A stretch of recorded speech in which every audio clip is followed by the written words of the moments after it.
हरे हरे राम कृष्ण हरे जय जय राम कृष्ण हरे हरे जय जय राम कृष्ण हरे हरे जय जय राम कृष्ण हरे हरे जय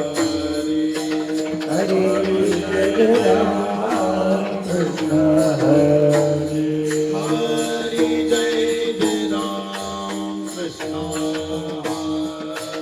हरे जय जय राम कृष्ण हरे जय जय राम कृष्ण हरे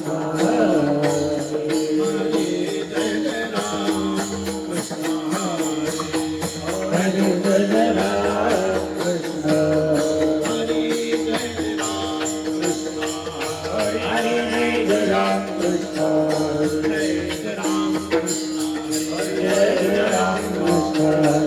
जय राम कृष्ण जय जय राम कृष्ण जय जय राम कृष्ण हरे जय राम कृष्ण जय जय राम कृष्ण हरे जय राम कृष्ण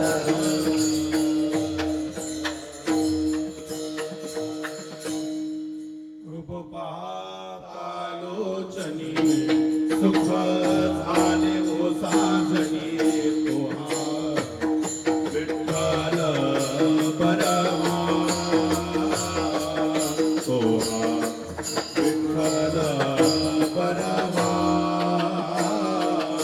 रूप कालोचनी सुख झाले ओ साजनी तोहा विठ्ठल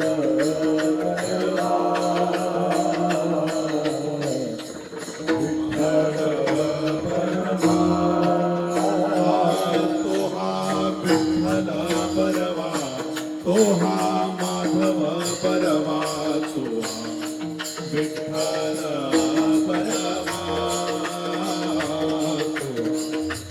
विठ्ठल परमा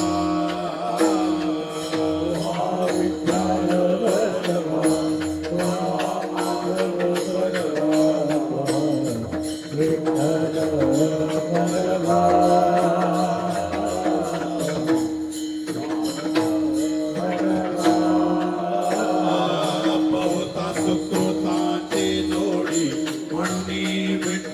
आवडी तोहा विठ्ठल परमा माधव परमा सुकृताची गोडी मनोविठ्ठल आवडी तोहा विठ्ठल परमा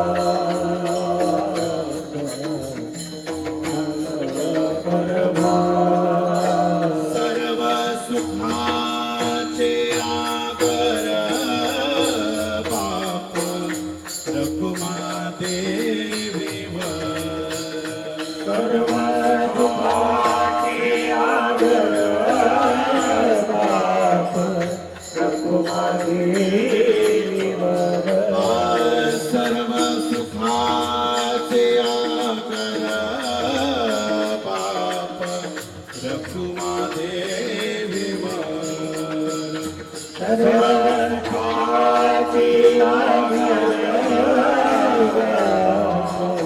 रखुमा देवीवर सर्व सुखाचे आगर बाप रखुमा देवीवर तोहा विठ्ठल परमा तोहा माधव परमा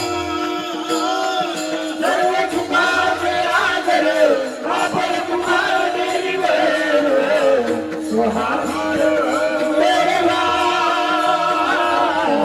तोहा माधव परमा जय राम कृष्ण हरे हरे जय राम कृष्ण हरे जय राम कृष्ण जय जय राम कृष्ण हरे जय राम कृष्ण हरे जय राम कृष्ण हरे जय जय राम कृष्ण हरे जय राम कृष्ण हरे जय जय राम कृष्ण हरे जय जय राम कृष्ण हरे राम कृष्ण हरे जय जय राम दृष्टी लागो तुझ्या सगुणपणा दृष्टी लागो तुझ्या सगुणपणा दृष्टी लागो तुझ्या सगुणपणा दृष्टी लागो तुझ्या सगुणपणा माझ्या मना बोध केला माझ्या मना बोध केला जन्मीचे विसरलो दुःख जन्मीचे विसरलो दुःख जन्मीचे विसरलो दुःख अनंत जन्मीचे विसरलो दुःख तुझे मुख पांडुरंग पाहता तुझे मुख पांडुरंग पाहता तुझे मुख पांडुरंग योगियांच्या ध्यानी वासना तुड योगियांच्या ध्यानी वासना तुड आम्हापाशी मागे पुढे आम्हापाशी मागे आम्हापाशी मागे पुढे अनंत जन्मीचे विसरलो दुःख अनंत जन्मीचे विसरलो दुःख अनंत जन्मीचे विसरलो दुःख अनंत जन्मीचे विसरलो दुःख तुझे मुख पांडुरंग आता तुझे मुख पांडुरंग आता तुझे मुख पांडुरंग मामणी जीवे करीन निंबलो मामणी जीवे करीन निंबलो मामणी जीवे करीन निंबलो मामणी जीवे करीन निंबलो विटे सहित चरण ओवाळी विटे सहित चरण ओवाळी विटे सहित चरण ओवाळी अनंत जन्मीचे विसरलो दुःख अनंत जन्मीचे विसरलो दुःख जन्मीचे विसरलो अनंत जन्मीचे विसरलो दुःख तुझे मुख पांडुरंग तुझे मुख पांडुरंग तुझे मुख पांडुरंग विठोबार कुमार विठोबार कुमार विठोबार कुमार विठोबार कुमार विठोबार कुमार विठोबार कुमार विठोबार कुमार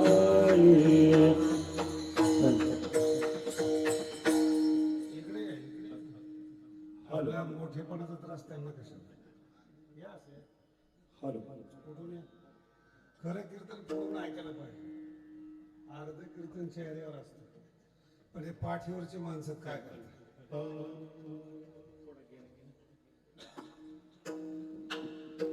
या समाजाच्या मागच्या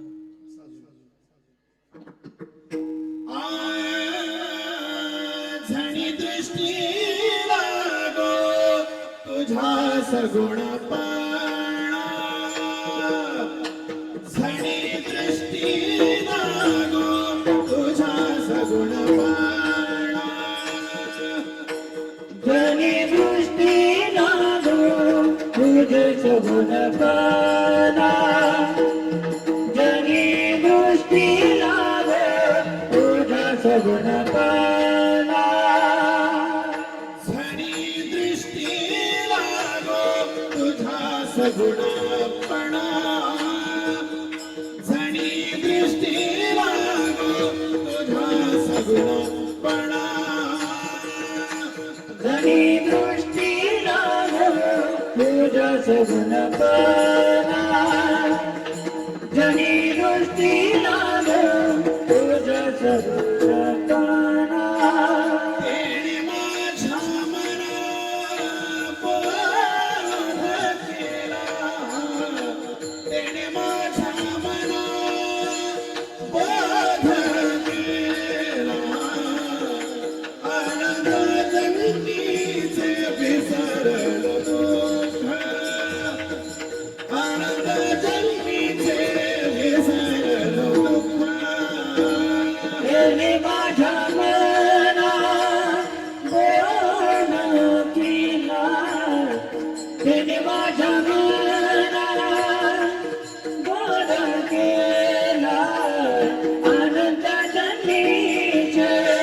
विसरल दुःख अनंत जन्मीचे विसरल दुःख पाहताय तुझे मुख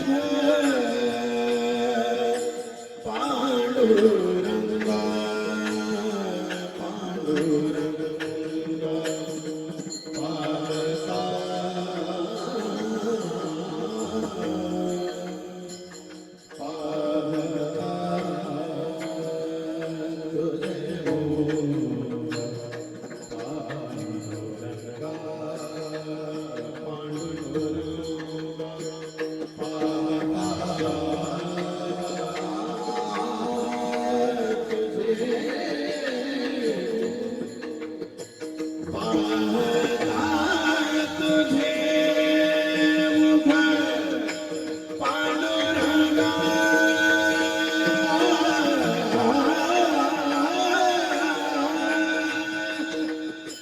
पाहता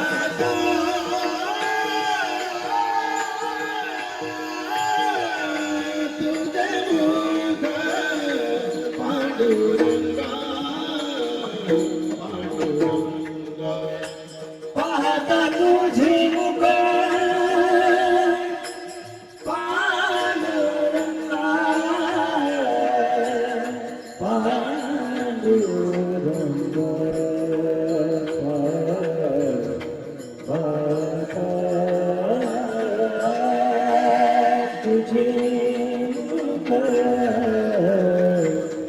पांडुरंगा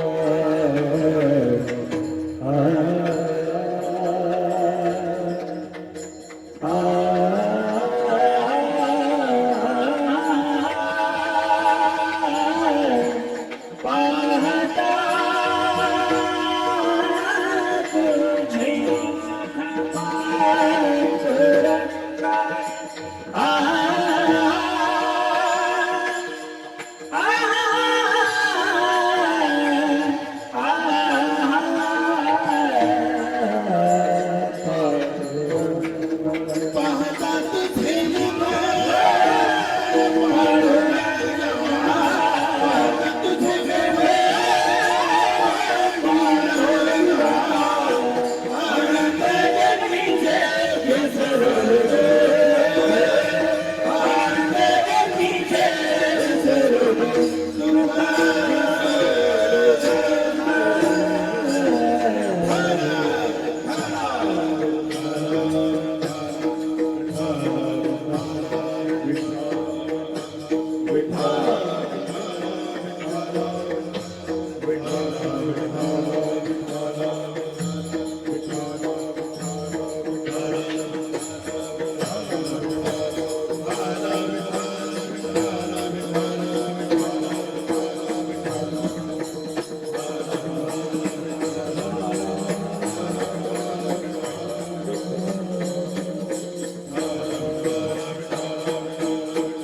विठ्ठल विठ्ठल विठ्ठल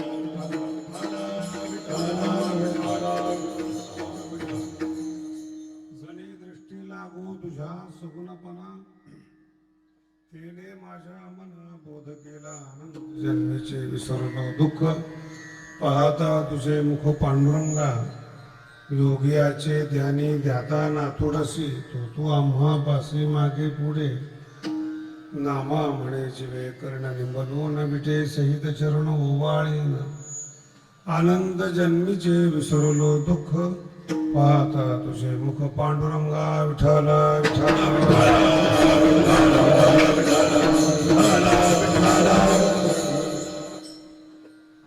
आज आपल्या गावामध्ये अनेक चमत्कार पाहायला मिळाले. पहिली गोष्ट अशी की शिवरायाच्या मावळ्यांनी आज टाळकरीपणामध्ये आपलं रूप दाखवलं ते फार मोठं. आमच्या फडामध्ये सुद्धा एका लाईनीत एवढे लोक नसतात हो. तुम्ही जेवढ्या पद्धतीनं आनंद घेताय हरिपाठाचा आणि कीर्तनाचा ही खूप मोठी गोष्ट आहे. कोकणातली लोक आतून फणसासारखी गोड असतात आणि काजू सारखे चवदार असतात, पण टेस्ट घेता आली पाहिजे, नाहीतर तो जो चिक असतो ना तो पण उतल्याशिवाय राहत नाही. तसं टेक्निक जर असेल शिवाजी महाराजासारखी तर योग्य, पण जर का एखादा वेगळ्या पद्धतीचा माणूस आला ना आणि जर कोकणी लोकांचं डोकं बिघडलं तर मग काय खरं नाही. आणि हा एक संसाराचा नियम आहे. जो अत्यंत रागवू शकतो तोच अत्यंत प्रेम करू शकतो. ज्याची रागवण्याची कॅपॅसिटी नाही तो प्रेम पण नाही, सगळं ऍडजस्टमेंट आहे त्याची. काही झालं कितीही बोला त्याला रागच येत नाही त्याला.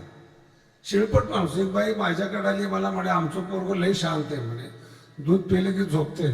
मला असलं गणपती काय कामाचं आहे. ज्या कृष्णाचं चरित्र आपण ऐकतो तो एक मिनिट शांत नव्हता म्हणून तो जगद्गुरु झाला. आणि जे पोरग शांत आहे ना ते कायम शांतच आहेत. मोठ्यापणामध्ये त्याला आई जागा करते, बायको जागा करते, पोरं जागा करतो, शेवटी तो झोपतो पण जागा होत नाही. पुरुषामध्ये नियम असा आहे की कर्तृत्व पाहिजे, क्रोध पाहिजे. जे लोक म्हणतात नाही क्रोध नसला पाहिजे ते खरंच क्रोधी नाही येते.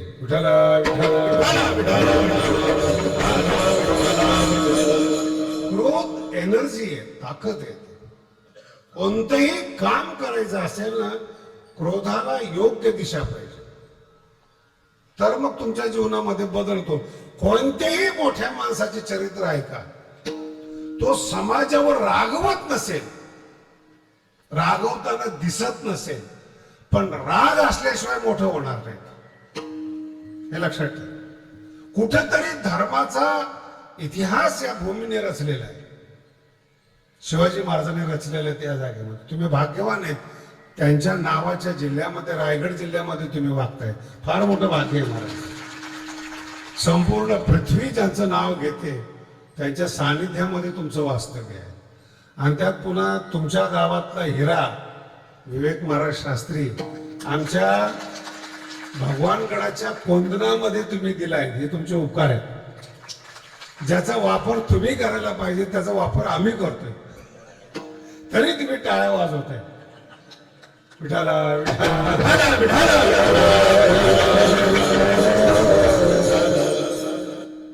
खूप चांगले लहानपणीपासून संस्कार फार चांगले आहेत. ते काय योग आहे त्याच्यामध्ये. आणि तुमच्या सगळ्याला पाहून जो अभंग निवडलेला तो फार गोड आहे. कारण की अभंग जर पाठातला असला ना तर ऐकायलाकडे लक्ष जातं. नाही तर काही काही माणसं असा अभंग घेतात 10-12 चरणाचा, आणि एका चरणात पुन्हा 4 चरण, यांच्याच चरणाला मेळ नसतो. श्रोत्यांना विचारलं काय झालं, काय नाही, काहीतरी कीर्तन झाले. कीर्तन अंतःकरणामध्ये रुजलं पाहिजे आणि परमार्थाची आवड निर्माण झाली पाहिजे, हा कीर्तनाचा उद्देश आहे. त्याच्यात पुन्हा दुसरा उद्देश आहे की कीर्तनकाराने पण कीर्तनात रंगलं पाहिजे. जो कीर्तनकार स्वतः रमत नाही तो इतरांना रंजवू शकत नाही. रंजन वेगळं आणि रमवणं वेगळं. आत्माराम शब्द आहे बघा आपल्यामध्ये. स्वतः मध्ये जो रमतो तो संत असतो. त्याला संस्कृत मध्ये बोललं तर तुम्हाला लवकर पटेल. आत्मनीएव आत्मना तुष्टा तदा अस्तित्व प्रज्ञा हा उच्चते. आत्मनीएव आत्मना, स्वतः मध्ये जो रमतो. गीतेमध्ये संताचं पहिलं लक्षण आहे, पहिलं लक्षण, जो स्वतः मध्ये रमतो, जो धनामध्ये रमतो, जो मनामध्ये रमतो, जो विषयामध्ये रमतो, जो अन्यत्र रमतो, तो बाजार.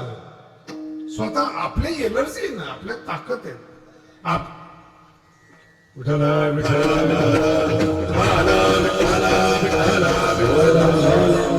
थोडी गर्दी जास्त झाली मान्य, पण दुसऱ्याला पण ऐकू द्या थोडस. विठ्ठल पुन्हा हा यांच्या गावातला हा नारळी सप्ताह आहे. तर तुम्ही एवढ्या मोठ्या प्रमाणात आले. सगळ्यात जास्त मला आहे ना टाळकरी आवडले आज, सगळ्यात जास्त. म्हणजे तुम्ही आवडले नाहीत असं नका समजू. जेवण चांगलं असतं पण एखादा पदार्थ जास्त आवडतो असा अर्थ आहे त्याचा. म्हणजे ताट चांगलंच असलं पाहिजे. हे जे 700 वर्षापूर्वीचा अभंग आहे नामदेव महाराजांचा, जनी दृष्टी लागो तुझ्या समनपण. लक्ष द्या. तार तुटली ना तुम्हाला ऐकू येणार नाही बरं का. विठ्ठल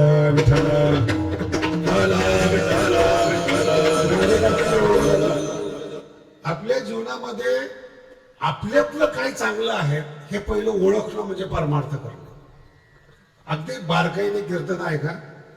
शास्त्रींचं गाव आहे, महाराजांच्या वंश परंपरा आहे वारकरी संप्रदायातली, त्यांची चुलती वगैरे, त्यांचंच आता दर्शन घेतलेलं आहे आपण, त्यांना पाहिलेलं आहे आपण. पंढरपूरला एक मठ आहे म्हणून जरा असं कसदार कीर्तन आहे का, लक्ष द्या फक्त. आणि जे डिस्टर्ब करणारे आहेत त्यांनी गप करण्याच्या नादामध्ये त्यांनी गडबड करू नका. विठ्ठल आपल्यातलं काय चांगलं आहे ना हे पहिल्यांदा लोकांना कळण्यापेक्षा आपल्याला कळायला पाहिजे. आपल्यात काय चांगलं आहे, आपल्याला कोणतं बेस्ट आहे हे ज्याला कळालं ना तो स्वतःचा वापर व्यवस्थित करून घेऊ शकतो स्वतःचा. आणि जर आपल्यात काय चांगलं आहे हे जर आपल्याला नाही कळालं तर आपल्यात चांगलं काय हे दुसऱ्याला कळालं तर बरोबर दुसरा आपला वापर करून घेतो. मराठी पकडण्याचा प्रयत्न करा. आपल्यातलं चांगलं पहिल्यांदा आपल्याला कळालं पाहिजे, त्याचा वापर करता आला पाहिजे. आपल्यातलं चांगलं दुसऱ्याला कळालं ना आपण दुसऱ्याचे गुलाम होतो. त्याला बरोबर कळतं घ्यायला काय पाहिजे. अजून थोडं खाली येऊन बोलतो. ज्या बाईला कळालं ना की नवऱ्याला काय पाहिजे, पोराला काय पाहिजे, ते दोन्ही त्या बाईच्या हातातून बाहेर जात नाही. समाजाने किती तोडण्याचा प्रयत्न करा. एक माणूस आहे ना बाईशिवाय दुसऱ्याचं ऐकत नाही, ज्ञानेश्वरीत लिहिलेलं बरं का. स्त्रीचे आशे सत्य आणि असत्य काय, स्त्रियालाच. तिने जे म्हणावं ते खरं, तिने जे म्हणावं ते सत्य. मग ते एका माणसाला विचारलं मग तू फार स्त्रीचं ऐकतो. नाही महाराज, आत्मा सगळ्यामध्ये सारखा आहे. आणि त्यांनी मला उदाहरण दिलं, सर्वा घटी राम. म्हणजे अशा प्रमाणाचा देखील वापर होतो हे मला दुसरीकडून शिकायला मिळालं. आणि आपण सन्मान दिला पाहिजे. म्हणजे सन्मान ते पण तू इतकं का, त्याला काही कळालं नाही. जेव्हा असं त्याच्या घरी जायच्या योगाला तेव्हा लक्षात आलं, अनुकूलता म्हणतात त्याला. या माणसाला काय पाहिजे हे ज्या स्त्रीला कळालं ना त्या स्त्रीला आयुष्यात कोणाला घाबरायची गरज नाही. त्याला काय पाहिजे हे कळालं पाहिजे. हे ज्ञानेश्वरी बरं का. पतीची या मता अनुसरून, हा शब्द फार महत्वाचा बरं का. पतीच्या मताला अनुसरून म्हणजे त्याला कोणती भाजी आवडते हे बाईला कळलं पाहिजे. जर कळालं तर तो बाहेर जाणार नाही वगैरे वगैरे. काय पाहिजे याचं कारण सांगतो. तुला घर टिकवायचंय, तुला संसार करायचा आहे तर तुझी जबाबदारी आहे घर चालवणारा अंकित पाहिजे तुझ्या जवळ पाहिजे. कितीही बुद्धिमान मनुष्य असू द्या तो जवळ पाहिजे. हेच तर परमार्थ आहे हो. जसं एखाद्या स्त्रीला वाटतं की नवरा हा ताब्यात असावा, घरात लक्ष देणारा असावा, तसंच परमार्थ आहे. भक्ताला असं वाटलं पाहिजे देव माझ्या अंकित असला पाहिजे, देव माझ्या जवळ असला पाहिजे. हे जे तुम्ही अभंग पाहता ना मागे पुढे उभा आहे याचा काय अर्थ आहे. देवानी माझ्या मागे पुढे उभा राहावं म्हणजे देवांकित आहे.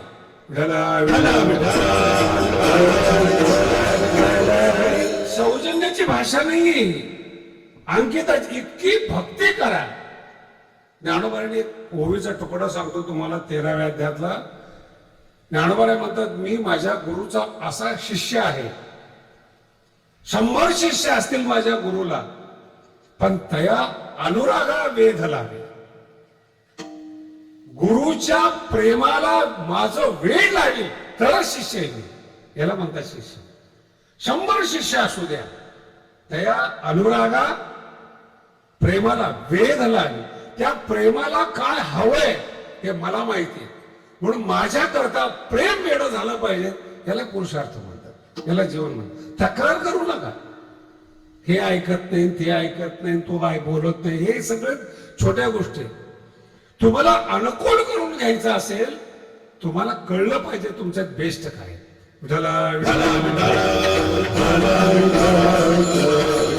आणि जसं जसं तुम्हाला कळेल बेस्ट काय, तसं तसं तुमची परमार्थामध्ये प्रगती होईल. हे फार महत्वाचं. तुम्हाला असं कळालं जेवण चांगलंय, तुम्ही हॉटेल शोधणार, कुठं काय मिळतं, तुम्हाला आवडतं. एखादा मनुष्य दुसऱ्या वृत्तीचा आहे, पुस्तक वाचणार आहे, त्याला विचार आहे जगातले पुस्तकं कोणते चांगले, एका वेळेसच नाव सांगतो, ही पुस्तकं चांगली आहेत. दुसऱ्या माणसाला विचारा पैसा कसा मिळवावा आणि व्यापार कुठे करावा, याचा अर्थ कळला तुम्हाला. महाराष्ट्रामध्ये बाहेरची माणसं व्यापार का करतात, तुम्ही आळशी आहेत. तुम्ही एखाद्या व्यापारात 10 शिवाय द्या, तो यश यशच म्हणतो तो, सर पुढच्या वेळेस. तुम्हाला तुम्ही धंदा करायला बघा बरं, तुम्ही नीट बोलतच नाही, जसं काही तुम्हाला गरजच नाही विकायची, असा धंदा होईल का. बेस्ट काय हे कळलं पाहिजे तुम्हाला. त्याला विचारा कुठं कुठं काय वस्तू मिळतात. तसंच आहे, भक्ती कुठे मिळती हे सांगताना विचारा, ज्ञान कुठं मिळतं योग्य शिष्याला विचारा. साक्षात्कार कुणाकडून होतो, जो आत्मज्ञानी त्याला विचारा. आपलं उलट होतं, संसार कसा करायचा आहे हे महाराज लोकांना विचारतात. ज्यांनी संसार सोडलेला आहे, संन्यासी झालाय, त्याला म्हणतात संसार कसा करायचा. आणि जो उत्तम रीतीने संसार करतात त्याला म्हणतात अरे जरा परमार्थ कर. विसंगती कळली का तुम्हाला. अति पैसा ज्याची कमवलेला आहे त्याला काय तुम्ही सांगताय थोडा परमार्थ. चुकतोय कोण, आपण चुकतोय. त्याला जे बेस्ट आहे ते त्यांनी कमवलेलं आहे. मग श्रीमंत लोक गरीबाला विचारत नाही की आम्ही काय केलं पाहिजे. तुम्हाला वाटतं एवढा पैसा कमवला पण समाधानी नाही, तुम्हाला काय माहिती. एक जण वर्गणी मागायला गेला सप्ताहाची, करोडपती माणूस होता. त्यांनी मला अगोदरच सांगितलं होतं 5 लाख द्यायचे. बघा व्यवहार पण शिकला पाहिजे. किती द्यायचे, 5 लाख. गेले वर्गणी मागायला, तर वारकरीची क्षमता किती. एक पंगत दिली तर लय डोक्यावर पाणी गेलं मारा, 2-4 हार घालतील लोक त्याला. तू गेले मागायला, ते सांग किती पाहिजे, तर 1 लाख. यांना पाहिजे होते 50. कारण की तुमची बुद्धी अशी आहे, अर्ज पाहिजे असतात म्हणून डबल मागतात. नाही कळलं, चुकूनची.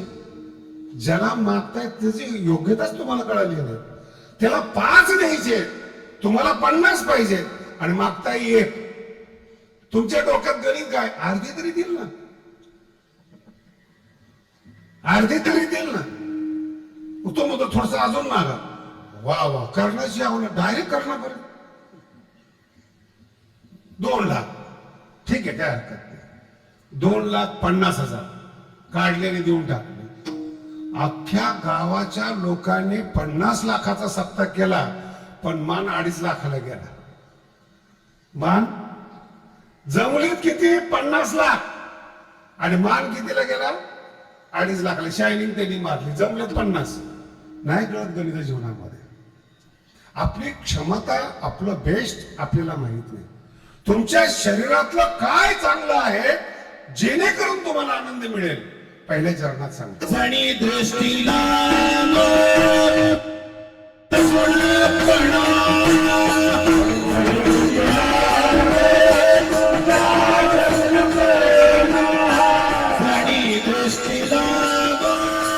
तुझ्या सगुणपणा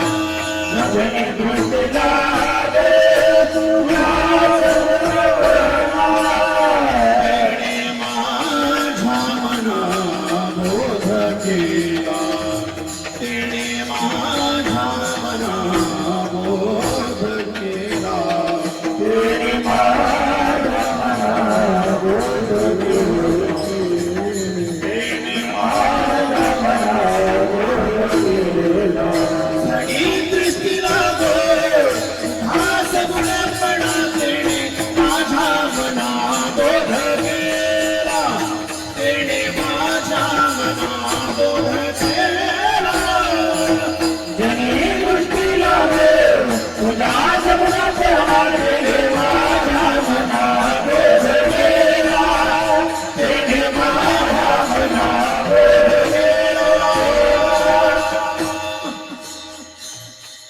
हे नामदेव महाराज आहेत. त्यांना काय वाटतं हे प्रेम आहे बरं. माऊली आणि ज्ञानोबा नामदेव महाराज यातलं थोडं फरक आहे. दोघही संत आहेत, दोघही ज्ञानी आहेत. एकात प्रेमाचं दर्शन होतं, एकात प्रेमयुक्त ज्ञानाचं दर्शन होतं. केवळ प्रेमाचं दर्शन नामदेव महाराज आहेत आणि ज्ञानयुक्त प्रेम ज्ञानेश्वर महाराज आहेत. असं जोड आहे. काय पाहायचं हे पण कळलं पाहिजे. आता आले की लगेच विचारतात मला ज्ञानेश्वरी कळत नाही. अरे तू बघतो कशाला? तुझी योग्यता काय? तुला बापाने टोमणा मारलेला आणि बाईने टोमणा मारलेला कळत नाही, तू माऊलीला चालला बघायला. नाही महाराज ते ओव्या कळत नाही. कळतील ना. थोडी योग्यता वाढव. नेमकं तुला काय पाहिजे? नामदेव महाराज भगवंताला म्हणतात माझी दृष्टी तुझ्या सगुणपणाला लागो. का लागो? त्याच्यामुळं माझ्या मनामध्ये बोध निर्माण झाला. ही फार विचित्र संगती. पाहिल्यानंतर ज्ञान उत्पन्न होणं याला खरा परमार्थ म्हणतात. शब्दाची गरज नाही, बोलण्याची गरज नाही, सांगण्याची गरज नाही. हे रोज व्यवहारामध्ये घडतं बरं. रोज व्यवहारामध्ये घडतं. निरीक्षण नसतं फक्त. विठ्ठल विठ्ठल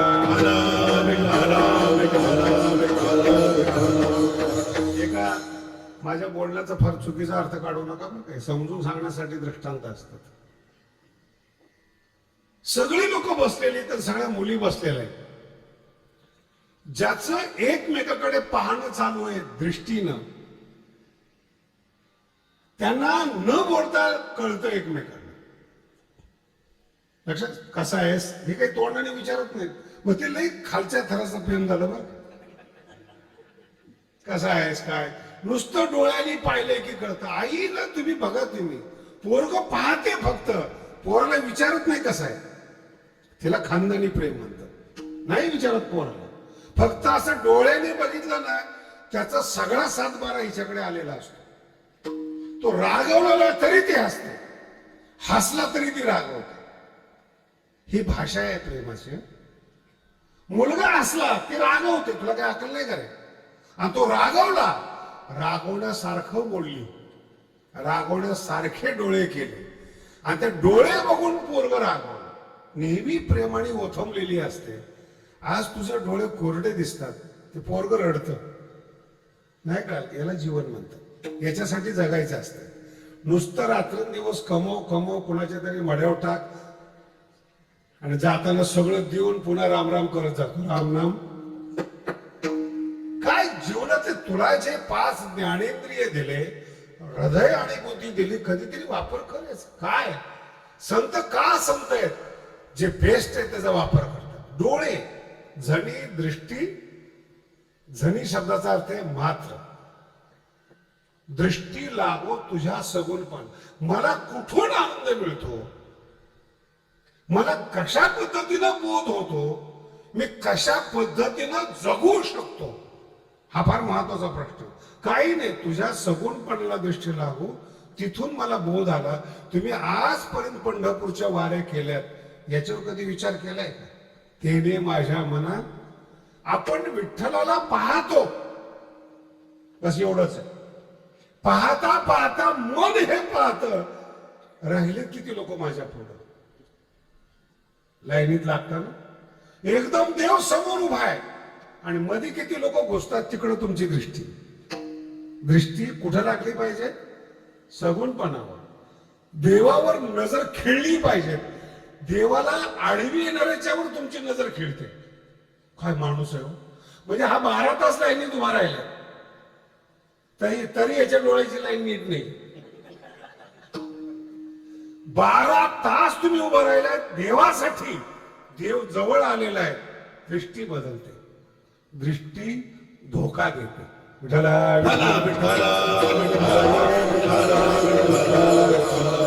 जेवढं समजेल तेवढं समजेल, काय टेन्शन घेऊ नका. दृष्टी कोणाची दृष्टी? आपली दृष्टी. आपली दृष्टी आपल्याला धोका देते. आपली बुद्धी आपल्याला धोका देते. आपल्याकडे 5 इंद्रिय आहेत. कान चांगले आहेत पण चांगलं ऐकत नाही.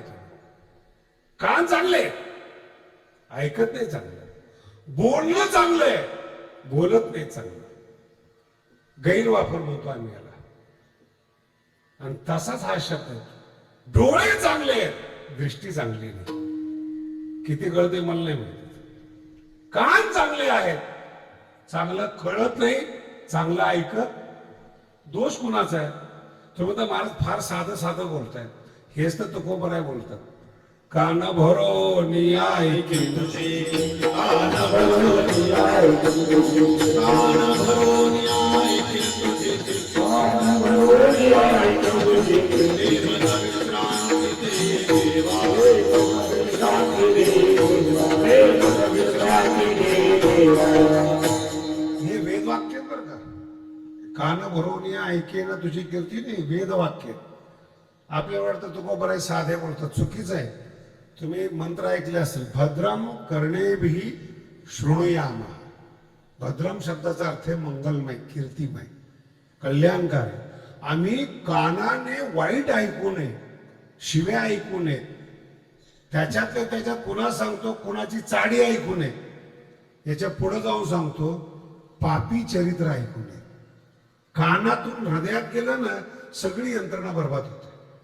चांगले वारकरी चालले तो, चालता चालता एक वाईट माणूस येतो, त्याच्या कानात सांगतो, समोरचा टाळकरी ना चांगला नाहीये. बस झालं. अख्खा आंधळा पांगळा जातो, याचं लक्ष तिथंच नाही कळालं. एक माणूस आला, चुकीचं कानात टाकलं, तासभर परमार्थ. आणि पुन्हा लक्ष देवाकडे अभंगाकडे न जाता चुकीच्याकडे गेलं. कोणी केलं? जगद्गुरु तुकोबाराय म्हणतात, कान भरोनिया. म्हणजे दुसरं ऐकायची जागा नसली पाहिजे, इतकं कानात ज्ञानेश्वरी भरली पाहिजे.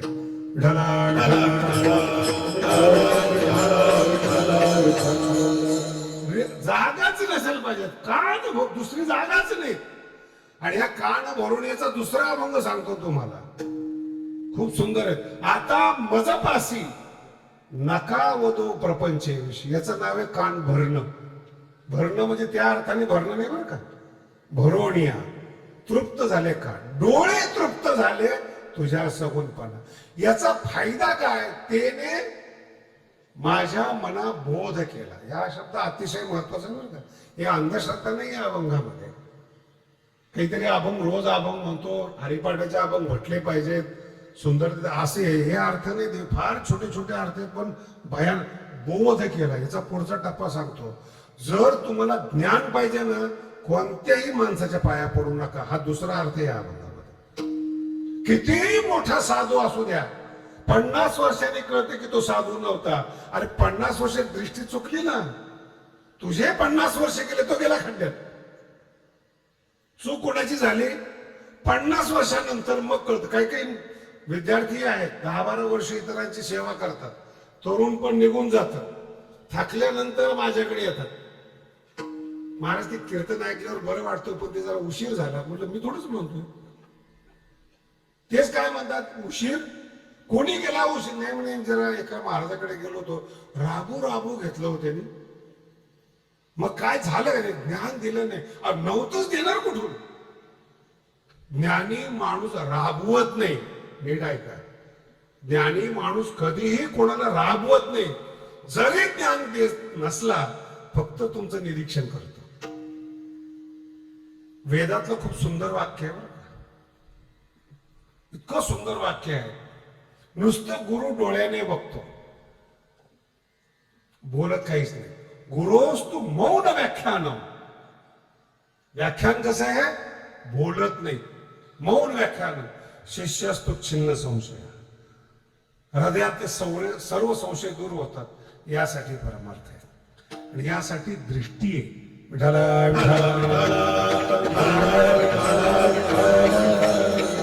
मागे एका कीर्तनामध्ये गुरुकृपा दृष्टीविषयी बोललो होतो. जर गुरुकृपा दृष्टी असेल तर कवना ते ताप, संसाराचा ताप होईल. तसं दृष्टी आहे.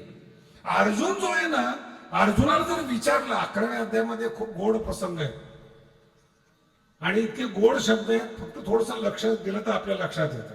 मोहोयम विगतो मम. मला तुझ्या संपर्कामध्ये मोह राहिलेला नाही. मग अर्जुनाला विचारलं, काय काय झालं? काही नाही देवा, तुझ्या डोळ्यात बसून आनंदाचा चारा घेतोय. हे अर्जुनाचे शब्द आहेत. तुझ्या डोळ्यात बसून आनंदाचा चारा घेतो. हे तुझे डोळे आहेत ना, आमच्यासाठी घर आहे. आनंद सरोवरीची कमळे. काय शब्द आहे बा, आनंद सरोवरीची कमळे. उपमा सुद्धा कशी द्यावी हो. जेवढे कवी आहेत ना, चिखलात उगवलेलं कमळ म्हणजे बाईचे डोळे, ते ठीक आहे ना, चिखलच आहे ना ते. अगा देहीचा अग्नी गेला, पण भगवंताच्या डोळ्याला ती उपमा नाही. आनंद सरोवरामध्ये उगवलेलं कमळ, मुळात सरोवर आनंदाचं आहे. त्या आनंदाच्या सरोवरामध्ये अलिप्त असणारं कमळ, त्या कमळाप्रमाणे देवा तुझे डोळे आहेत. ते कशा करता डोळे आहेत तुझं वर्णन केलं असं नाही. आपल्या प्रसादाची राऊळे जया लागे करते. हे डोळे भक्तांना राहण्यासाठी राऊळ तयार करतात.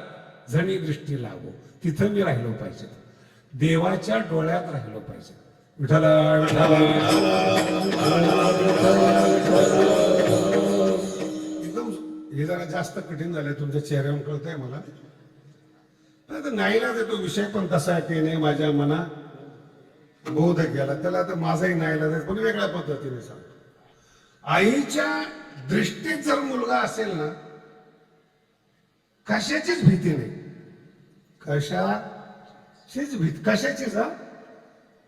कारण की आईच्या डोळ्यामध्ये मुलगा आहे. तो खेळतोय, तो त्याचं जीवन जगतोय, तो रांगतोय, उड्या मारतोय. आई फक्त बघत राहते. नीट आहे का, फक्त आईसाठी बोलत नाही. गुरुच्या आणि देवाच्या दृष्टीत आपण जीवन जगावं. संसार करा, परमार्थ करा, काही देणे घेणं नाही. आपल्यावर दृष्टी पाहिजे. येऊन जरी आला ना, तर ती आईची ताकद असते, त्या मुलाला खेचून आणते बघा. रक्षण करणं आणि हसवणं हे दोन्ही आईचे काम आहे. मराठी कळाली ना. इतरांपासून रक्षण, ते रडायला लागलं ना, आई बापाकडून सुद्धा मुलगा काढून घेते. तुम्हाला कधी अपमान वाटला का त्याचा? कधी ते मूळ तुमच्याकडे राहत असा भक्त पाहिजे. संसारात न नांदणारा भक्त पाहिजे. देव काढून घेतो, नाही जमत नाही ना तुला, ये माझ्या. मूळ रडायला लागलं ना, आई असो आजी असो, की येते आणि आपल्या छातीला लावते. तुमची ताकद अजून माहित नाही. रडणारं मूल अभ्यास करून बघा तुम्ही, छातीला लावलं की शांत होतं. कधी अभ्यास केला तुम्ही? छातीला लावलं की शांत होतं. वरून फक्त हळूहळू त्या मुलाची भीती निघून जाते. भीती, त्याला आधार वाटतो. तुमच्या जीवनात कोणी असा आधार मिळाला प्रेमाचा? कोणी तुमची पाठ थोपटली? आई सोडून, पाठीत सुरा खुपसला असेल सोडून द्या, थोपटली, अहो ती भीती निघून जाते. हृदयाला हृदय एकदा मिळालं ना, तेने माझ्या मना बोध केला. बोध कोणता पाहिजे? अहम ब्रह्मास्मी तत्वमसी नाही. या हृदयातलं जे प्रेम आहे ते पाहिजे. कोणत्या मुलाला ज्ञान पाहिजे?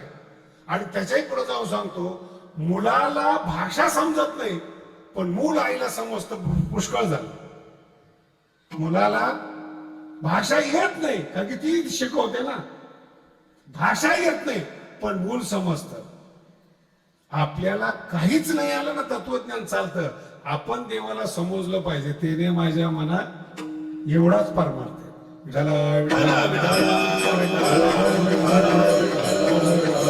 बोध केला पाहिजे. बोध असं दृष्टी पडली पाहिजे. आमचे गुरुजी फार सुंदर दृष्टांत सांगतात, अतिशय गोड दृष्टांत. सार घ्या. महाभारताच्या युद्धापूर्वी संपूर्ण भारत युद्धामुळे अशांत होता, वखवकलेला होता, आणि संपूर्ण भारत अस्थिर होता. आणि एक शेवटची संधी, युद्ध होऊ नये, भारताचं नुकसान होऊ नये. युद्धाने सगळ्याचं नुकसान, जय कुणाचं मिळालेलं महत्व नाही. तुमच्या भाषेत सांगितलं ना, पडणारा उमेदवार असो आमदारकीचा, नाहीतर निवडून येणार असो, पैसे दोघांचे जातात. 2-4 हजाराचा फरक असतो फक्त मताचा. पैसे दोघांचे जातात. युद्धामध्ये दोघांचं नुकसान होतं. शब्द लक्षात ठेवा. विजय महत्वाचा नाही, त्याच्याही पुढे चालता चालता अजून एक शब्द सांगतो. काय क्रूर माणसं किती क्रूर असतात बघा. गदा लागलेली आहेत दुर्योधनाच्या मांडीला आणि 2-3 तास 4 तास 5 तास जगेल अशी त्याची अवस्था आहे. मला ही जे वाचतो ना जेव्हा माझ्या अंगावर काटा येतो महाराज. काय माणसं जगामध्ये. गदा लागलेली आहेत कमरेमध्ये, खालचा भाग तुटलेला आहे, हाडकं तुटलेले आहेत. त्यावेळेस भूल वगैरे किंवा झोपीच्या गोळ्या काही नव्हत्या आणि रक्तबंबाळ झालेला आहे दुर्योधन. आणि जेव्हा हे भेटायला गेले ना धर्मराज युधिष्ठिर सौजन्याने पण जावं कडनं जावं ते प्रसंग वाचल्यानंतर फार वाईट वाटतं. त्यावेळेस कृष्ण विचारताय, अरे आता 4-5 तास तुझं आयुष्य राहिलं, काही बोलायचं असलं तर सांग. काय बोलावं दुर्योधनाने धर्मराजाला. अरे धर्मराजा, खरं राज्य मी भोगले, खरी सत्ता मी भोगले. भारत ज्या वेळेस सौभाग्यवती होता त्यावेळेस मी राजा होतो. सगळी माणसं मेली, सगळ्या बायका विधवा झाल्या त्यावेळेस तू राजा होतो. फक्त अश्रू पुसण्याकरता तू राजा झालास. भोगलं तर मी आहे पृथ्वीला, तू काय जाता जाता. म्हणजे राज्य मिळाल्यानंतर सुद्धा समाधान मिळवू नये इतके वाईट माणसं आहेत महाराज.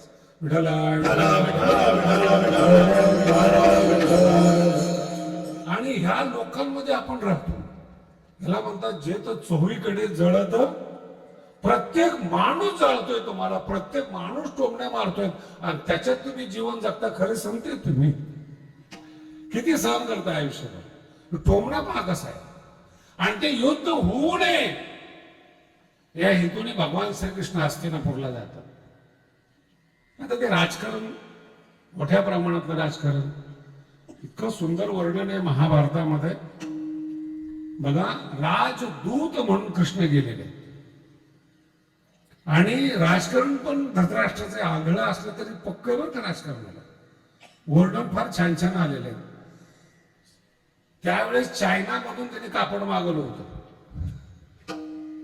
China silk. हे महाभारतात वर्णन आलेलं आहे. जिथं कुठून काश्मीर मधून शाल मागवली होती हे महाभारताचं वर्णन आलेलं. कुठून काय काय. आणि कृष्णाला देण्यासाठी कृष्णाने हे घेऊन प्रसन्न व्हावं आणि आपल्या बाजूने थोडस मत म्हणून अगोदर थोडस खाऊ द्यावं लागतं बरं का. या मृदंगाला सुद्धा जर कणिक नाही लावली ना तर गोड बोलत नाही ती, जरी तो कीर्तनात असला तरी. काय लावलं तर त्या तोंडाला. कोणत्याही माणसाला जर गोड बोलायचं असलं थोडं सर तर तो सरकतो. विठाला सगळे पदार्थ आणले. जेवणाची तयारी केली तर ते खूप मोठं वर्णन आहे, नको तुमच्या तोंडाला पाणी यायला. भारताचा सम्राट आहे ना, त्यांनी एक व्यवस्था करणं म्हणजे किती मोठी गोष्ट आहे. पृथ्वीपर्यंत राज्य आहे त्या धृतराष्ट्राचं. आणि कृष्ण तर कृष्णच आहे महाराज. ते काय आकर्षणात कृष्ण, त्याचं आकर्षण संपूर्ण जगाला आजपर्यंत आहे. वाईट आहे म्हणून सुद्धा आकर्षण आहे, चांगलं म्हणून सुद्धा आकर्षण आहे. काही लोकांना अजूनही कृष्ण वाईट वाटतो. विशेष करून महाराष्ट्रातल्या लोकांना कृष्ण अजूनही वाईट वाटतो. तमासगिरींना विचारावर तुम्ही, त्यांचा कृष्ण काय बाळाच्या मागे लागलेला. अरे कुणाचा अपमान करते तुम्ही. ज्याने गीता सांगितली कृष्ण मध्ये त्याला तुम्ही मागे लावतो. तुम्ही आमच्या कीर्तन करता कृष्णच मोठा होत नाही, कायम खोड्याच आहे.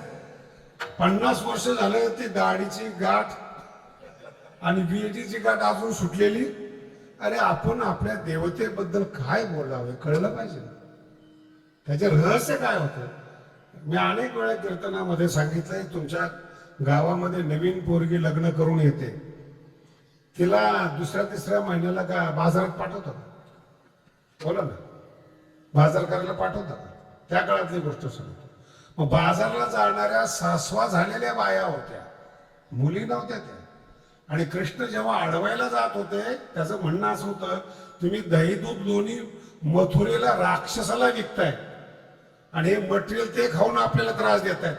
मग त्यांचा जर सामना करायचा असेल तर आम्हाला बलदंड करा, विकू नका. हा कृष्णाचा अर्थ आहे. आणि लोक काय सांगतात कृष्ण, काय बोलावं कसं म्हणजे किती त्या काळामध्ये त्यांचा दृष्टिकोन कसा होता कृष्णाचा, म्हणून तर दृष्टी लागो सगुणपण आहे. आणि ते श्रीकृष्ण जेव्हा सभेमध्ये उभा राहिले तेव्हा हळूच विदुराला बोलवून घेतलं. विदुरा, दुपारचं जेवण तुझ्याकडं. तुम्हाला अजून हे माझी भाषा कळायला खूप अवघड. विदुर हा भारताचा पंतप्रधान होता आणि राजकारणाचा एकही पैसा वापरत नव्हता. विदुराच्या कण्या काय, विदुर कोण आहे? धृतराष्ट्राचा सावत्र का होईना पण भाऊ आहे ना, आणि तो भारताचा पंतप्रधान आहे आणि तो पैसा घेत नाही. हे खरे राजकारणी लोक जे भारताला कमाल करतात, हेतू करतात. इथं रस्ता द्यावा महाराज तुम्ही करायला, डांबर खाणारी माणसं आहेत आपल्यामध्ये, डांबर.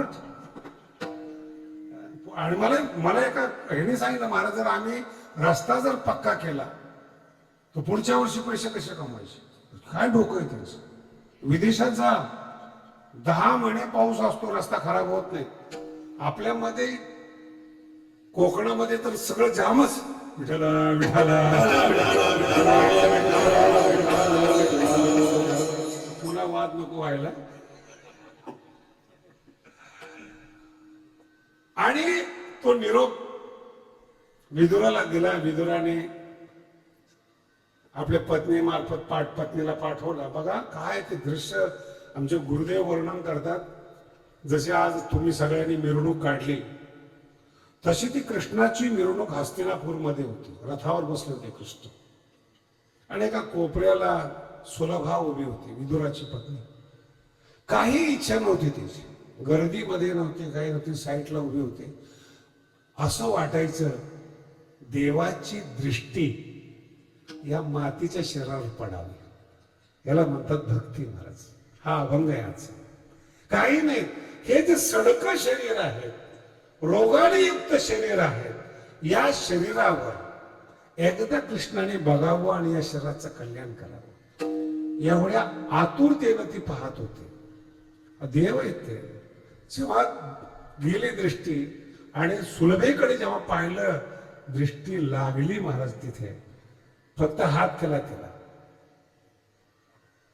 तिने माझ्या मनात ह्या अभंग नुसता हात केला, कृतार्थ झाली सुलभा. संपूर्ण अंग शहाळलं.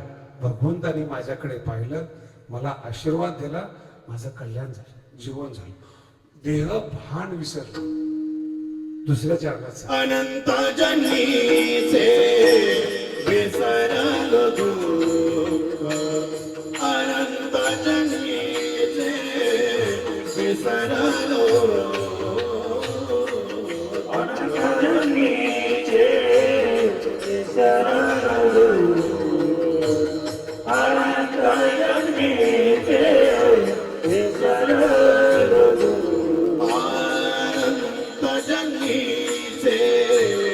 विसरलो दुःख, अनंत जन्मीचे विसरलो दुःख, अनंत जन्मीचे विसरलो दुःख, अनंत जन्मीचे विसरलो.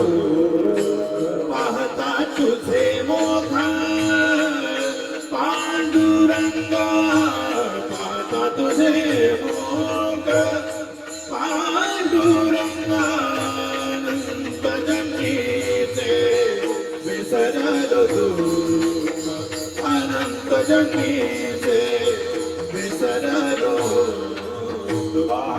तुझे भोग पांडुरंगा, तुझे भोग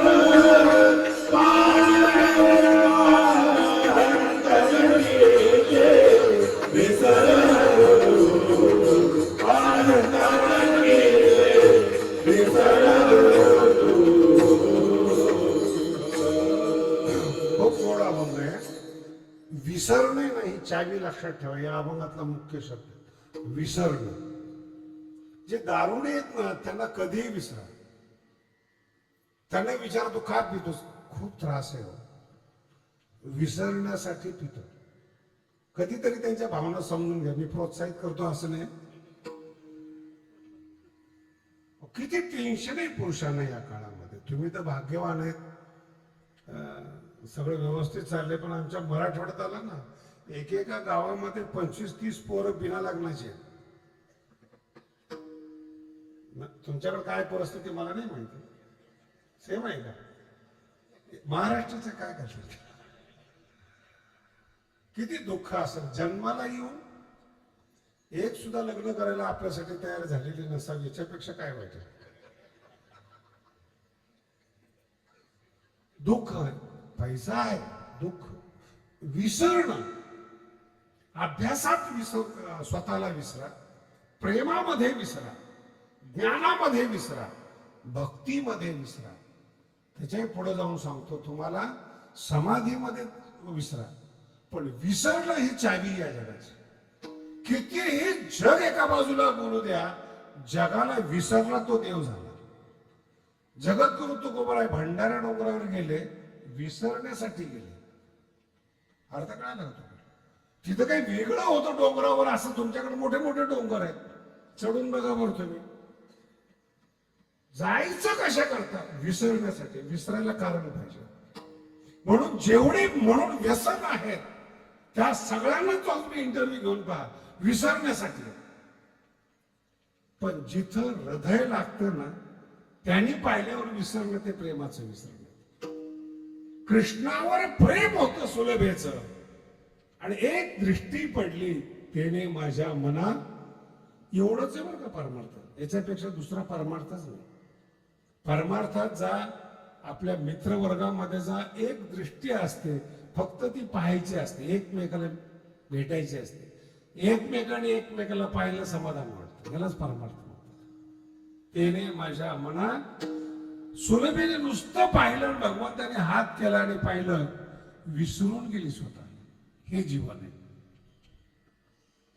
विसरल्यानंतर जेव्हा निरोप गेला तिला, बघा की भगवंत जेवायला येणार आहे, हे सुद्धा विसरले.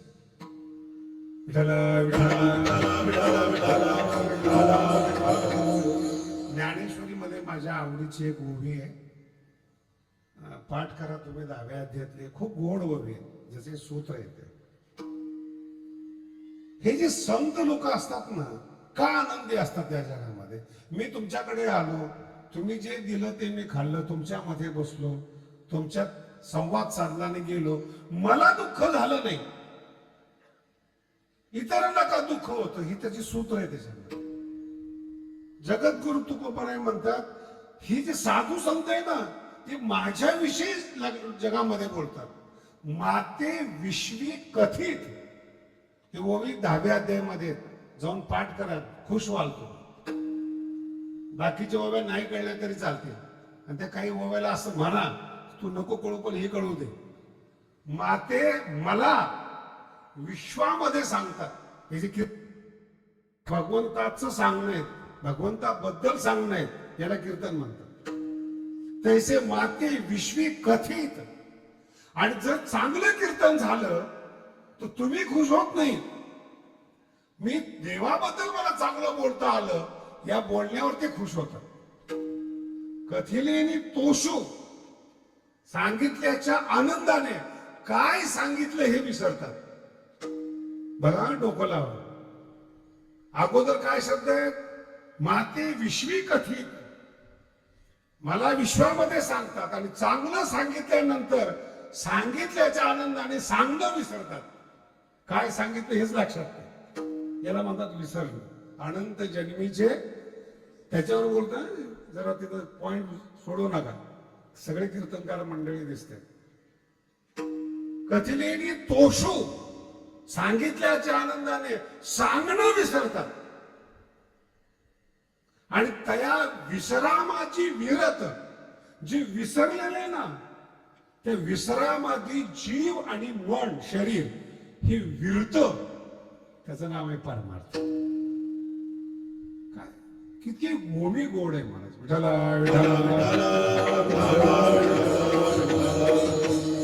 तया विश्रामाची विरत. हा जो विरत शब्द आहे ना, हा पकडून ठेवा. तुम्ही पाण्यामध्ये मीठ टाकलं लगेच त्या मिठाचं पाणी नाही होत, थोडा वेळ लागतो. त्याला विरणं म्हणतात, विरघळणं म्हणतो आपण त्याला, विरघळणं. विरघळत नाही, विरघळत विरघळत विरघळत. तसा हा परमार्थ आहे. तया विसरामादी विरत अंगे जीव, जीवपणा आणि शरीर त्याच्यामध्ये विसरतं. ज्या दिवशी तुम्ही विसरलं ना, कोण काय बोलतंय जगामध्ये, सर्व सुखले आलो, सर्व आलं. आनंदी निर्भर डुलता सो, आनंदी निर्भर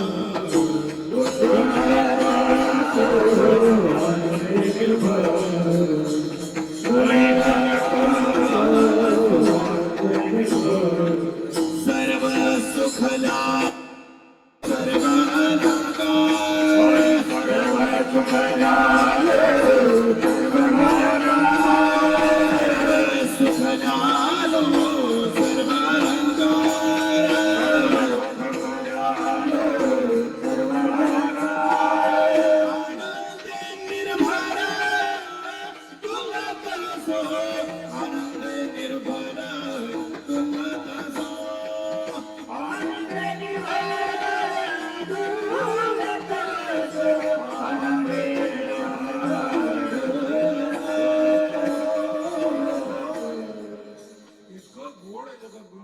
सर्व आनंद आहे डुलत असो. डोल जो आहे ना, डोल विसरल्यानंतर येतो, विसरल्यानंतर येतो.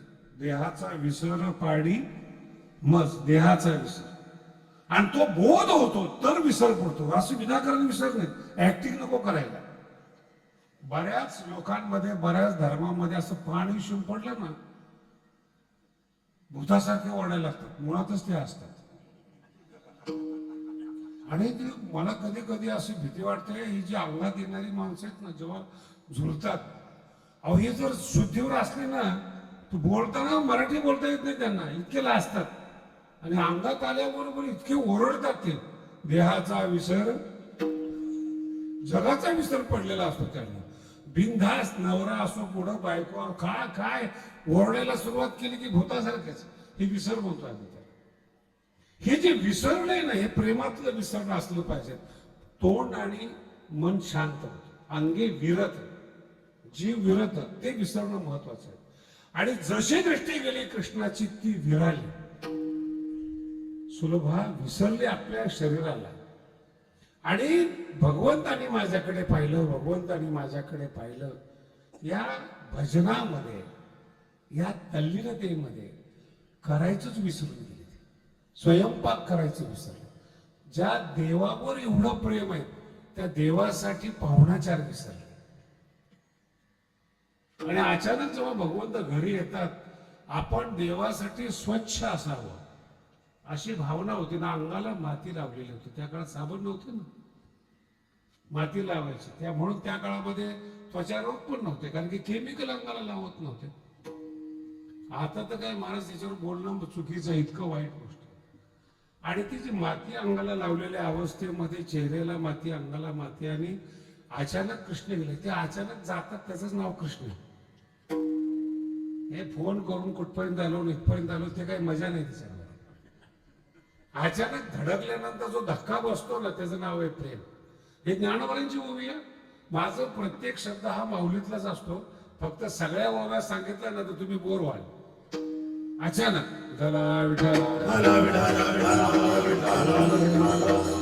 संभ्रमाची आहे ती, जैसा प्रेमही व्यक्ती. जर माणूस आला आणि गडबड झाली, ज्ञानोबा म्हणतात प्रेम आहे तिथे. आणि जर काल माणूस आला आणि काहीच प्रतिक्रिया आली नाही, तर प्रेम. तुमचा रोजचा अनुभव आहे का नाही? जर तुम्हाला सांगितलं की आमकाम का, ते आहे का बस मानव दरवाजामध्ये, काही प्रेम आहे? किती जण दरवाजामध्ये बसतात बोला ना. उंबऱ्याच्या आत घेत नाहीत महाराज मोठे मोठे लोक. काय काय देव सुद्धा आपल्या जवळ घेत नाही. फक्त पांडुरंग असा आहे, पायाला हात लावू देतो. म्हणून त्याने माझ्या मनात बोध केला. इतरत्र जा बर. मी एकाला विचारलं, तिरुपतीला जातो, काय पाहतो? नाही, लांबून पाहतो. काय पाहतो? काय अलंकार आहे, म्हणजे हा देव पाहायला गेलेला नाही, काय पाहायला गेलाय? हिरे किती आहेत, आमक किती, हे पाहायला गेला. देव दिसणार कुठून? दृष्टी लागणार कशी? दृष्टी सोन्यावर लागली, दृष्टी हिऱ्यावर लागली. काय कपडे होते हो. दृष्टी कुठे लागली? सगुणपणावर नाही लागली. विठाला विठाला. आणि जेव्हा तिला कळालं की भगवंत हे डबल दृष्टीवर, अंगाला माती लागलेली आहे आणि भगवान कृष्ण दारात उभे आहेत, विसरले. तिला हे लक्षात नाही की माझ्या अंगाला माती, मी स्नानाला बसले. तशीच उठून आतमध्ये गेली, उलटा चौरंग टाकला. भानावर नाहीये. भगवंत म्हटले आतापर्यंत कधी ढकलून देणारा चौरंग होता, आता चारही बाजूने पॅक केलेला चौरंग आहे त्याच्यामध्ये. मला हे महत्वाचं नाही, अवस्था कधीतरी ही आपल्या जीवनात आली पाहिजे. देव आपल्या घरात आले पाहिजे, आपल्याला भान नसलं पाहिजे. ते खरं वारकरी संप्रदायातलं जीवन आहे, बाकी सगळं खोट आहे. किती सिद्धांत ऐकले, किती ज्ञान ऐकलं, किती ओव्या सोडवल्या आणि किती सुटल्या, हे सगळं बौद्धिक काम आहे. अजून तुम्हाला पुढचं बोलतो, तुम्हाला याच्या पुढे बोलतो. ऐकणं दोन प्रकारचं आहे. एक चांगलं ऐकणं, ते बुद्धीचं ऐकणं. चांगलं ऐकणं जे असतं ते बुद्धी ऐकते. हृदयाचं बोलणं मित्र बोलतो, ते हृदय ऐकतं. ते बोलणं कोण? तुम्ही अनुभव घेऊन पहा. किती चांगला पिक्चर बघा, किती चांगलं भाषण ऐका, थोड्या वेळ ऐकाल तुम्ही, आणि थोडे दिवस झाले की तुम्हाला करमणार नाही. अरे तो आला नाही अजून, लगेच फोन करणार. फोन मध्ये काही संस्कृत बोलत नाही तुम्ही, आदराने बोलत नाही तुम्ही, आणि त्याला पण इच्छा नसते. आमचे काही पोरं असे आहेत, आदराने जर बोललो ना मी काय चाललंय, त्यावेळेस डाऊट येतो शास्त्रीचे बिघडले काय, नॅचरल. आणि जर थोडस वाईट रीतीने बोलले की खुश होतात, हा हे बरोबर आहे, हे ओरिजिनल शास्त्री. आणि जर गोड बोललं की डाऊट येतो, ती कृत्रिमता असते. कळालं तुम्हाला? तुम्हाला तुम्ही अनुभव घेऊन बरोबर, तुम्हाला काय पाहिजे? तुम्हाला कृत्रिमता पाहिजे. सजलेलं घर पाहिजे, सोफा सजलेला पाहिजे, गेल्या गेल्या पाणी दिलं पाहिजे, चहा दिलं पाहिजे. तुम्ही बाहेर गेले विचारा, काय सुंदर घर आहे हो, गेल्या गेल्या पाणी दिलं. तुम्ही माणसं पाहिले का आदरात इथे पाहिले? मंदिरात गेल्यानंतर जर मंदिराचं वैभव पाहिलं तर देव दिसणार नाही, आणि देव पाहिला तर वैभव विसरणार, देह विसरणार. त्याचं नाव आहे. एवढं काय वैशिष्ट्य आहे त्याचं की तो पाहिला पाहिजे, तो दिसला पाहिजे. आणि ज्यांनी आपल्यावर दृष्टी टाकली ना, तो काही सामान्य नाहीये. तिसऱ्या चरणात योगियांचे ध्यानी दाताना तुळसी, योगियांचे ध्यानी दाताना तुळसी, योगियांच्या ध्यानी दाताना तुळसी, योगियांच्या ध्यानी दाताना तुळसी, योगियांचे ध्यानी दाताना तुळसी, योगियांचे ध्यानी दाताना तुळसी, योगियांचे ध्यानी दाताना तुळसी, योगियांचे ध्यानी दाताना तुळसी. तो तू आम्हा पासी मागे पुढे, तो तू आम्हा पासी मागे पुढे, अनंत जन्मीचे विसरल दुःख, अनंत जन्मीचे विसरल दुःख.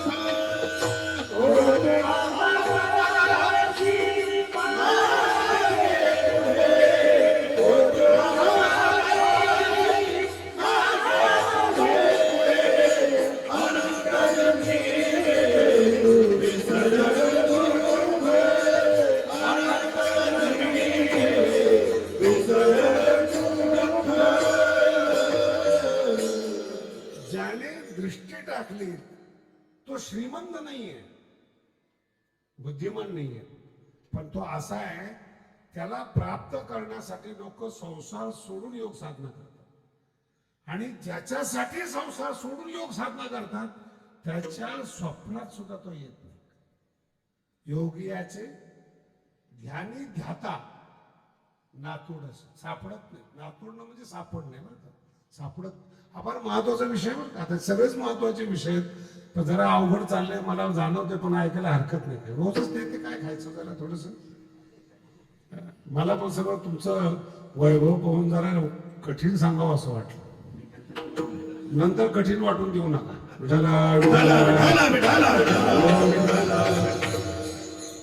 ध्यानात सापडत नाही तो तू आम्हापाशी मागे जे परमार्थातले सर्वात श्रेष्ठ माणसं आहेत, ज्याच्यावर संवाद आहे ज्ञानेश्वरीतला, अशा योग्याच्या ध्यानामध्ये तू जात नाहीस, ध्यानात त्यांना सापडत नाहीस. आणि आमच्या सारख्या सामान्य माणसाकडे मागे पुढे तू राहतोस. किती मोठं कष्ट येतो. म्हणून देवा तू आहे ना, आमच्याकडे फक्त दृष्टी राहू दे तुला, बाकी तुझ्याकडून काही म्हणणं नाही.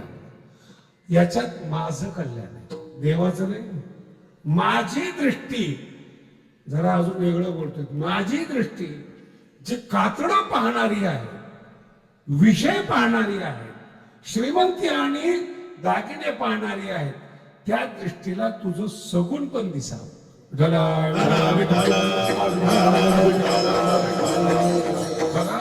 काय दृष्टी महत्वाची. आणि ती दृष्टीने एकदा तुला पाहिलं ना, श्रीमंती विसरते.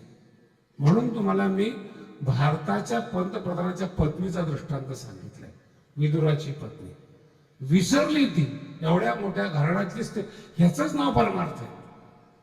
तिने डोळे पाहिले, रूप नाही पाहिले. आणि असं आहे महाराज, जर रूप दृष्टीने पाहिलं ना, त्या माणसाची पुन्हा आयुष्यात गरज नाही. याला प्रेम म्हणतात. मराठी कळाली का तुम्हाला? एखादं रूप जर तुम्हाला कवळ्या वयामध्ये तुमच्या हृदयात बसलं ना, अख्ख्या आयुष्यभर ते रूप तुमच्या हृदयातून जात नाही. त्याचं नाव प्रेम आहे.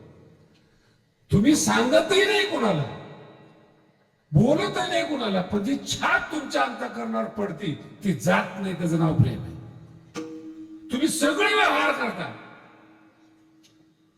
श्रीमंती नोकरी सगळं करता, पण मध्ये मध्ये तो चेहरा आठवतात, मध्ये मध्ये तो दिसतो. काही चांगलं घडलं, काही वाईट घडलं, काही मोकळा टाइम असला की तो तुमच्या समोर येतो. त्याचं नाव प्रेम आहे. कारण की तो दृष्टीमध्ये बसलाय. तुकोबाराच्या भाषेत सांगतो, रूप येवोनी डोळा बैसले. याचं नाव बरं, रूप येवोनी नाही, रूप पाहता लोचनी, पण हाच अभंग बरं का. लोचनी रूप पाहता, रूप पाहता नाही जसं तुम्ही ओरडून म्हणताय तसं नाही. बघतो लोचनी डोळ्यामध्ये रूप पाहता सुख झाले.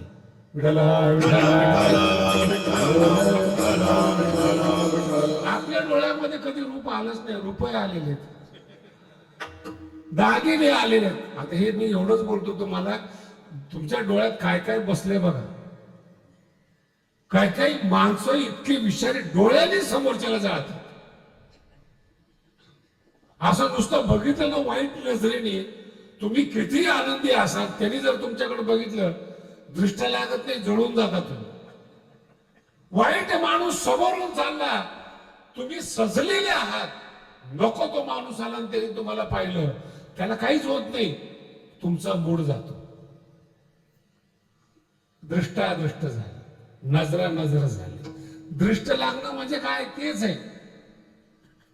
तुमच्या घराला लागते. एका जणाचं जास्त पोट दुखत होतं, डॉक्टरकडे गेला, आरामच पडेल. डॉक्टरने विचारलं केव्हापासून दुखतंय? काय नाही, शेजारीची बाई लग्न करून आली तेव्हापासून दुखतंय. कुठं दृष्टी त्याची? त्याच्या सारख्याला मिळाली. मी श्रीमंत आहे, मला का नाही? याला हसण्यावर घेऊ नका महाराज. रावणाची ही अवस्था आहे. जो दशग्रंथी आहे, जो लंकेचा राजा आहे, त्याची दृष्टी बरोबर नाही. तुमच्यावर काय बोलू मी? जो ज्ञानी आहे, जो श्रीमंत आहे, त्याची दृष्टी खराब आहे. मला जेव्हा हे छोटे छोटे उदाहरणं येतात ना, महाराज तो विद्वान आहे पण तो संत आहे पण वगैरे वगैरे, मी म्हणतो, अरे काय छोट्या छोट्या गोष्टी आहेत. ज्या रामाचे आपण भक्त आहोत त्यांनी केलेले श्लोक आजपर्यंत कोणाला करता आले नाही तांडव स्तोत्रासारखे, त्याची दृष्टी बरोबर नाही. तुम्ही सामान्य माणसाकडून काय अपेक्षा करतात? आणि सामान्य माणसाच्या अपेक्षा करण्यामध्ये जे तुमचं वय आणि वेळ व्हायला जातो, त्यापेक्षा देवाला प्रार्थना करा की माझी दृष्टी तुझ्या. आणि एकदा सगुणपणाला लागली ना, हे जग विसरतं. वाईट माणसं विचार, कोण जवळ आले, कोण बसले, काही लक्षात राहत नाही, त्याला विसरणं म्हणतात, तो परमार्थ. असं ज्या दिवशी तुमच्या जीवनामध्ये घडलं, ज्याच्यामुळं घडलं ना, त्याच्यावरून आपल्या स्वतःला ओवाळून टाकावं. नाम म्हणे जीवे करीना निंबलो, नाम म्हणे जीवे करीना निंबलो, नाम म्हणे जीवे करीना निंबलो, नाम म्हणे जीवे करीना निंबलो.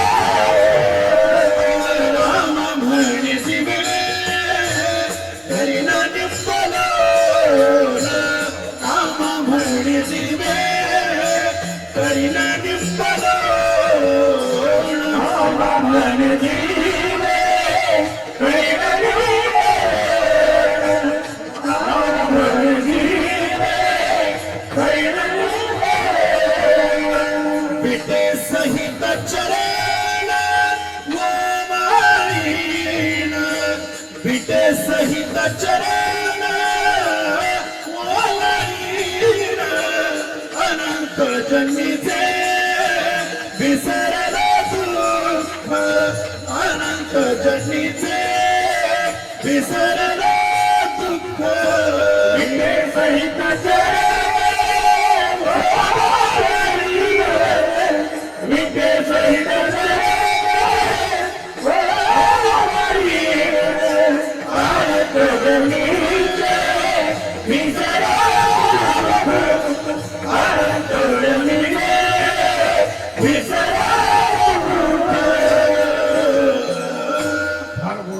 ज्याच्यामुळे संसार विसरलो.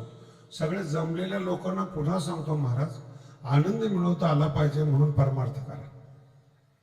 द्वेष, राग, मत्सर, हेवा देवा याच्याकरता वारकरी संप्रदायात नका येऊ. भरपूर संप्रदाय त्यासाठी. पण जर तुम्हाला ज्ञानोबारांच्या, नामदेव महाराजांच्या प्रारंभात यायचं असेल ना, इथे प्रेम मुख्य आहे, मुख्य प्रेम आहे. आणि ते प्रेम असं आहे स्वतःला विसरण्यासाठी, जागरूक ठेवण्यासाठी. जग आहे. ऍडव्हर्टाईज म्हणजे काय? टीव्हीला ज्या जाहिराती येतात तुम्हाला ते विसरू देत नाही.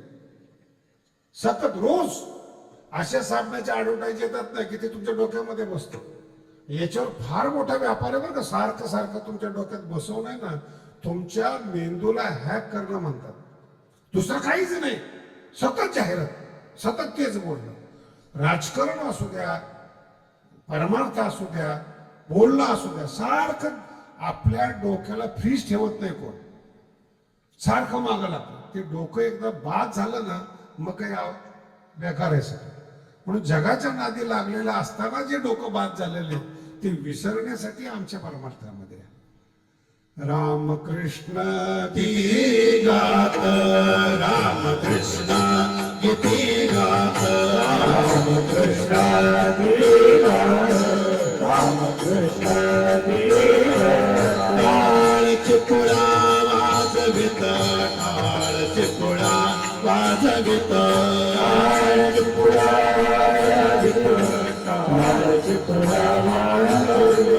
छंदी आपुल्या नाचत, छंदी आपुल्या नाचत, छंदी आपुल्या नाचत, छंदी आपुल्या नाचत. निज घेऊनी फिरत गाय, निज घेऊनी फिरत गाय, निज घेऊनी फिरत गाय, निज घेऊनी फिरत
मस्तीत राहण्यासाठी परमार्थात रामकृष्ण गीती गाण्यामध्ये रामकृष्ण असं गीती गात पिक्चरच्या चाली नाही. काय काय वेळेस काय होतं ते अभंग म्हटला जातो नेमकं जे तज्ञ लोक आहेत त्याला ते पिक्चरचं गाणं आठवतं. इकडं अभंग चालू आहे दुसरे शब्द आणि तिकडे ते पिक्चरचं गाणं गीती गात. आपल्या बोलण्यामध्ये रामकृष्ण असेल त्याचं कारण असं नाही की अंधश्रद्धा आहे. वाणी शुद्ध होते. आपल्या वाणीमध्ये जी पवित्रता आहे ते तुमच्या शब्दांचा प्रभाव तेव्हाच पडतो. खूप स्पष्ट बोललं ना म्हणजे लोक तुमचं ऐकतात असं नाही. वाणीत सामर्थ्य येण्याकरता भगवंताचं भजन पाहिजे. पुण्यवंत व्हावे किती सुंदर गोष्ट आहे बघा. वाईट माणसाचं नाव घेऊ नका. पुण्यवंत व्हावे घेता हा फार महत्वाचा विषय आहे. पण वाणीला पवित्र आणि सामर्थ्यवान बनवायचं असेल तर आपल्या गीतामध्ये रामकृष्ण पाहिजे. आणि ते कशा करता हे विसरण्यासाठी. छंदे आपुल्या नाचत म्हणजे विसर. आपल्या छंदामध्ये लहान मुल बघा ना ते त्याच्या खेळण्यामध्ये गुंगलं ना त्याला आई आठवत नाही बापही आठवत नाही. पुन्हा सांगतो लाज पण नाही आणि भीती पण नाही. जेव्हा छंद येतो ना माणसाच्या मनामध्ये लाज आपोआप निघून जाते. लाज भय शंका मान दुराविला हे नको तुमचे मान. उगा ते कृत्रिमपणे ना काही काही वेळेस जेव्हा सत्काराला येतात ना लोक अशा चादरी आणतात ते जर अशा आकाशाकडे धरल्यानं सगळे चंद्र दिसतात सगळ्या चांदण्या दिसतात. आणि त्याच्यासाठी लोक सत्कार समारंभ ठेवतात. आणि बुद्धिमान लोक तिथं जातात. ते किती बुद्धिमान काय माहिती. काय असतं सत्कारामध्ये 10,000 रुपये 5,000 रुपये. आणि मी त्या एका ठिकाणी असं बघितलं महाराज एका 75-80 वर्षाच्या माणसाचा सत्कार होता. मोठा सत्कार होता. गावकरी ऍडव्हर्टाईज सगळं मोठं लागलं. सत्कार झाल्यानंतर तो माणूस जेव्हा आला त्याआधी माझा स्वभाव थोडा खोडील आहे. फारसं लक्ष देत नाही भावाकडे. मी त्याला विचारलं सत्कार काय मिळालं म्हणे 12-13 नारळ मिळाले. कोकणात सांगतोय 12-13. म्हणलं काय दुर्भाग्य. मुलं ज्यावेळेस दात नाही त्यावेळेस लोकांनी दिले. जे दिले ते सुद्धा तुम्हाला खाता येत नाही. अशा वेळेस मानाचा का दुराविला मान. जो कोणा आहे का जो आपल्या आनंदाला आडवा येतो तो नकोच. तो मान असेल धन असेल त्याच्याही पुढे जाऊन सांगतो ज्ञान असेल. आपलं जर बुद्धी खराब करत असेल ना ते ऐकूच नका.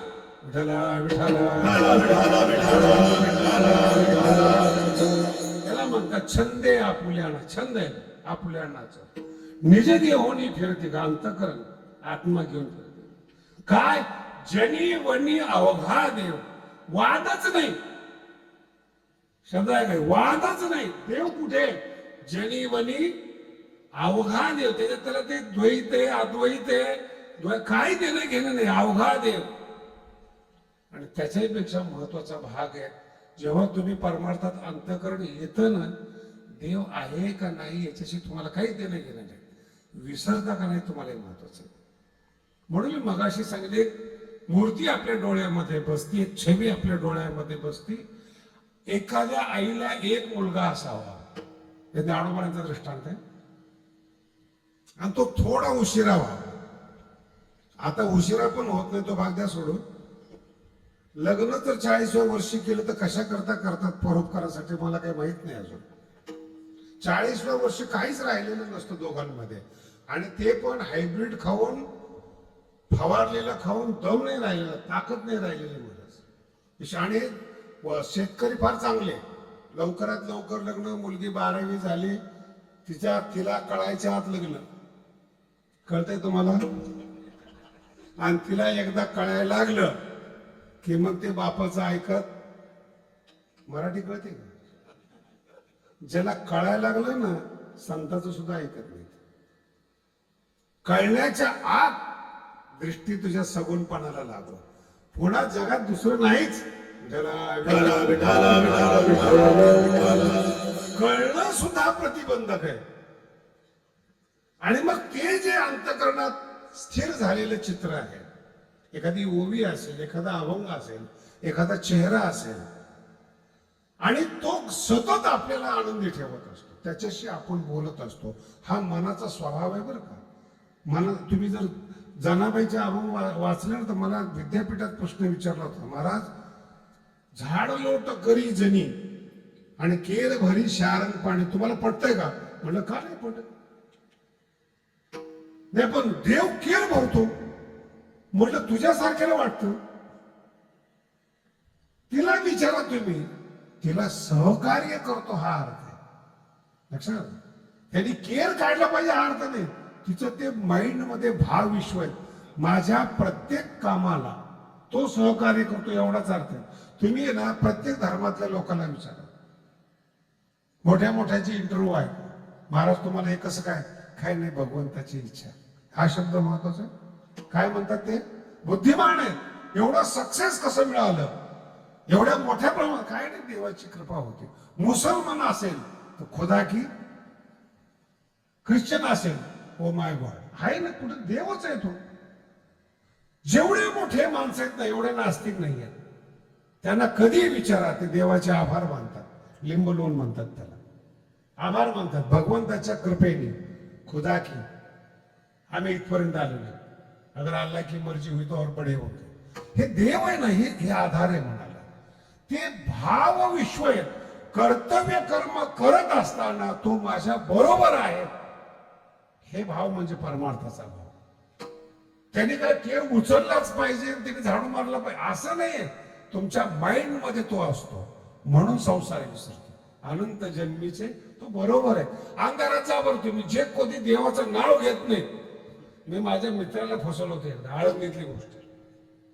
आळंदीमध्ये भूत फित नाही बरं का, पण ते त्या काळात 77-78ची गोष्ट आहे, त्यावेळेस गर्दी कमी होती. आणि ते चाकण रोडला ते असं भयान वाटायचं. ज्ञानेश्वरी पाठ करणाऱ्या माझ्या मित्रांना म्हणलं, तिकडे जाऊ नको बरं, भूत असतं. नाही असं कळलं,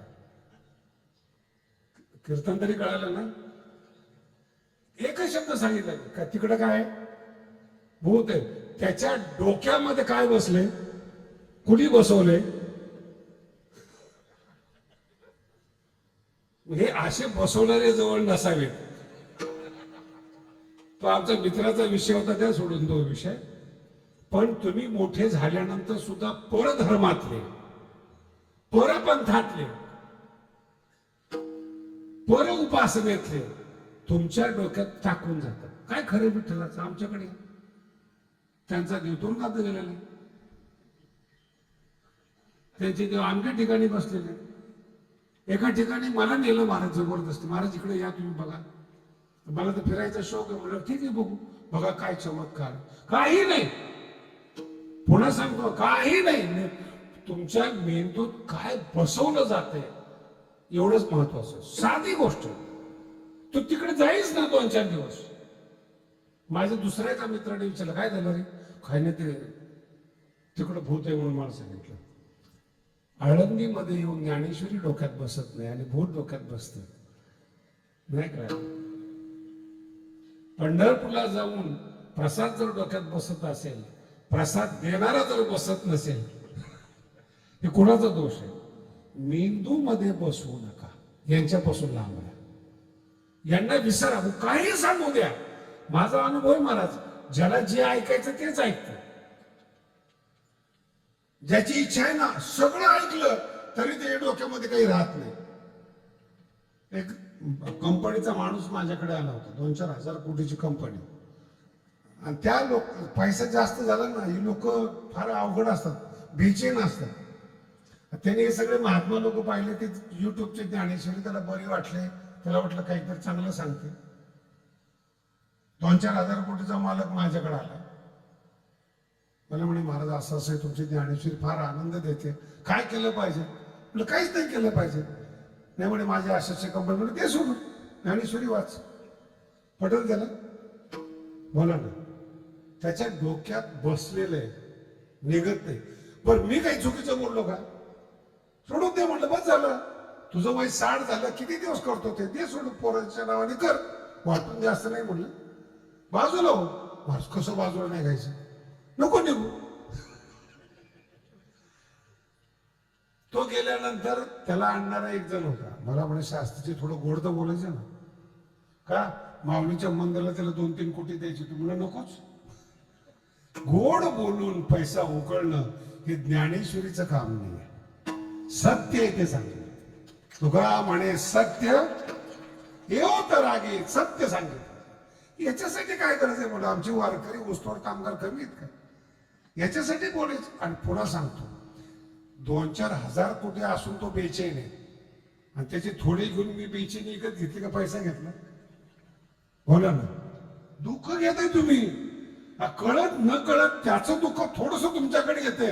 बेचैन, तो बेचैन. असे बरेचसे महाराज मंडळी आहेत, खूप पैसा आहे पण बेचैन आहे. उपदेश हाच घ्या सोडून, टेन्शन नको. ते म्हणजे काय पागल झाला का? म्हणजे हो, त्याचंच नाव आहे विसरणं. शेवटचे 2 शब्द सांगतो तुम्हाला. एखादा तरी दिवस तुम्ही स्वतःला विसरून बघा. तो दिवस तुमचा आनंदाचा, तो एक दिवस जगलेला असेल. बाकी सगळे आठवणीचे दिवस आहेत, सगळे दुःखाचे दिवस आहेत. स्त्रियांचं तर काय दुर्भाग्य असेल काय माहिती, जुनं काही विसरतच नाही बिचारे. त्याचा त्रास त्यांना होतो. माझा ऐका, नाही जर तुम्ही विसरल्यात एखादी गोष्ट, त्याचा त्रास तुम्हाला होतो. विसरण्यात आनंद आहे. पुन्हा सांग, विसरण्यात आनंद आहे. आणि विसरण्यासाठी परमार्थ आहे. त्याने माझ्या मनात बोध केला आणि विसरलो. नाही ज्ञान लक्षात राहिलं तरी चालेल, पण विसरणं लक्षात राहिलं पाहिजे. बालकुमारी